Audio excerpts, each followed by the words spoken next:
आज आपण श्री गणेश जयंती कधी आहे, या दिवसाचे विशेष काय महत्त्व आहे, श्री गणरायाला या दिवशी आपण कोणता नैवेद्य दाखवावा, तसेच काशी या क्षेत्रामध्ये या दिवशी श्री गणेशाचा कोणता अवतार झाला याची संपूर्णपणे माहिती आजच्या या व्हिडिओमध्ये आपण घेणार आहोत। तत्पूर्वी प्रवीण के पाठक गुरुजी या चॅनलमध्ये आपले स्वागत आहे। या चॅनलला आपण सबस्क्राइब करावे, बेल आयकॉन प्रेस करावी, म्हणजे अशीच वेळोवेळी माहिती आणि त्या माहितीचे सर्वप्रथम नोटिफिकेशन आपल्यापर्यंत पोहोचू शकेल। तसेच आपले इंस्टाग्राम पेज आणि फेसबुक पेज आपण फॉलो करावे, त्याची लिंक आपण खाली डिस्क्रिप्शनमध्ये देत आहोत। तर आजच्या या विषयाला आता आपण सुरुवात करूयात। प्रथम आपण श्री गणरायाला वंदन करूयात। वक्रतुंड महाकाय सूर्यकोटी समप्रभा निर्विघ्नं कुरु मे देवा सर्वकार्येषु सर्वदा। यावर्षी 22 जानेवारी 2026 या दिवशी श्री गणेश जयंती आहे। माघ शुद्ध चतुर्थीला श्री गणरायाचा जन्म झाला। गणपती हे श्री महादेव आणि पार्वती मातेचे पुत्र आहेत।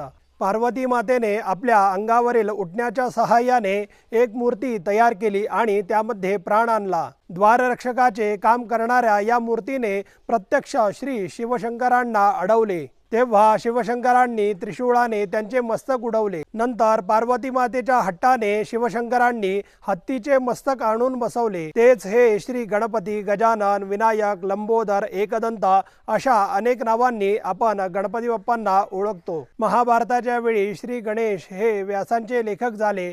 आपण त्यांना सुखकर्ता, दुःखहर्ता असे मानतो। आपल्या संपूर्ण जीवनामध्ये कोणत्याही नवीन गोष्टीची सुरुवात करण्यापूर्वी आपण श्री गणरायाची वंदना, प्रार्थना, नमस्कार हे आवर्जून करावे, कारण सकल विघ्नहर्ता आणि शुभफलदाता अशी श्री गणेश ही देवता आहे। म्हणजेच सगळ्या विघ्नांची हरण करणारी देवता आणि आपल्या संपूर्ण जीवनामध्ये आपल्याला सर्व काही देणारी अशी ही देवता आहे। श्री गणेश जयंतीच्या दिवशी गणपती बाप्पांना आपण तिळाच्या लाडूचा नैवेद्य आवर्जून दाखवावा, कारण त्याचे विशेष महत्त्व या दिवशी सांगितले गेलेले आहे। याच दिवशी काशी या क्षेत्रामध्ये श्री धुंडीराज गणपतीचा अवतार झाला। अग्निपुराणात मोक्षप्राप्तीसाठी तिलकुंद चतुर्थी व्रत हे सांगितले गेलेले आहे। श्री गणेश जयंतीच्या दिवशी आपल्याला श्री गणेशाचे काही स्तोत्र मंत्र जर म्हणता येत असतील तर आवर्जून या दिवशी आपण ते म्हणावे। जर आपल्याला ते म्हणता येणे शक्य नसेल तर त्या स्तोत्र मंत्राचे आपण श्रवण करावे।